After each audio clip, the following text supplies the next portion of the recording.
Hello, it's Natasha. Happy to see you back. In today's video, I'm going to use masking stencils from Tailored Expressions. So this is not a sponsored video. I purchased all these stencils myself and I really love them, and they have become like a true staple in my stash. And so I have square ones, the rectangular, the circle, and the oval. And here are some of the examples that I used on the cards. So here I ink blended only part of the masked background. Here I used a circle, and here again a rectangular masking stencil. So I really love these stencils, and I'm not really going to go into details about them. There are a lot of great videos on YouTube if you're interested, on Tailored Expressions channels, and other crafters have made videos about these stencils.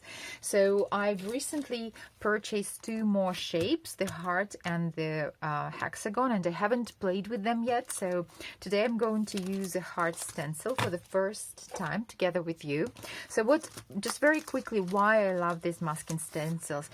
Of course, you can use other ways to mask your projects, masking paper, sticky notes, or post-it tape, a lot of ways. But what I love about these stencils is that they are reusable, so you don't have to waste paper on them, and they do not tear your paper. You can either adhere them to your panel with the just washi tape on the back, or you can use pixie spray. You have already seen me using this light tack adhesive on my stencils. So in each set you will have two stencils and two masks.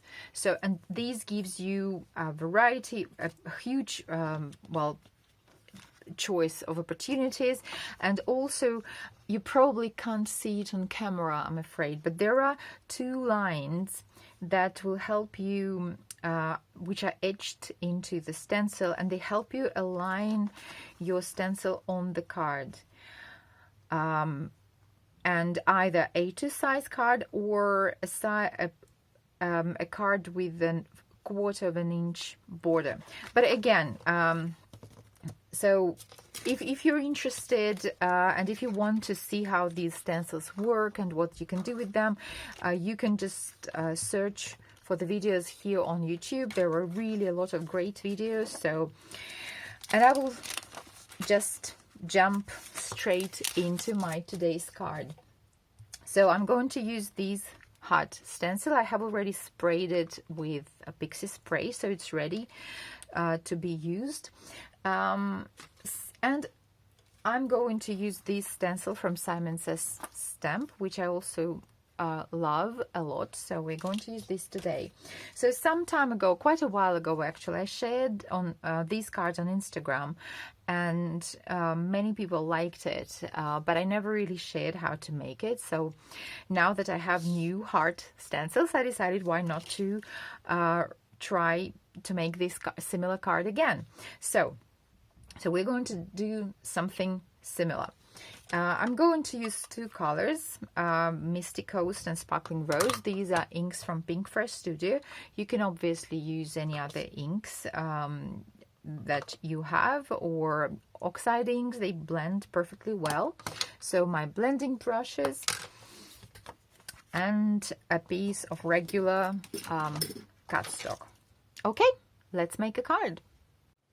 So to begin with, I placed my stencil over my cardstock, and I also covered the edge of the stencil because I tend to be quite messy and I don't want to go over the edge of the stencil because it will create, you know, a harsh border that I don't want.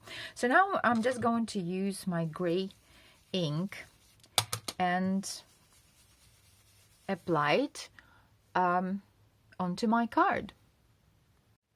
So now I have my first stenciling part done.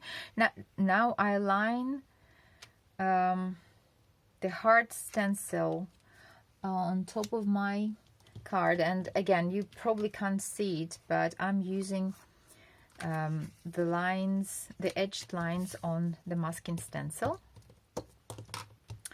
Okay, so now I'm going to use my pink ink and blend the heart. Okay, so we can leave the card like so. It looks quite pretty, but I suggest, what if we take it a little bit further?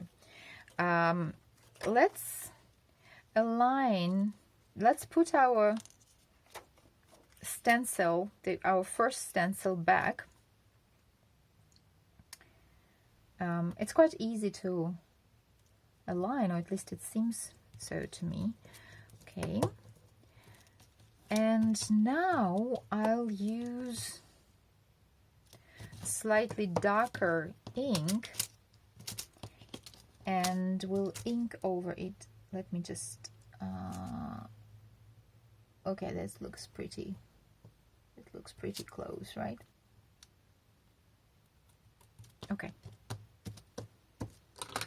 so I'm going to use darker ink, Bubble Gum from Pink First Studio, and just ink over my gray leaves. So I'm using quite different colors for this card, right? Like pink and gray. But again, if you use different shades of one color, like for example, I used for this card, well, it's not one color technically, orange and yellow, but they're pretty close. So, and you use darker color for your shape, then you probably just won't need to add additional darker ink. Okay, let's see what we have.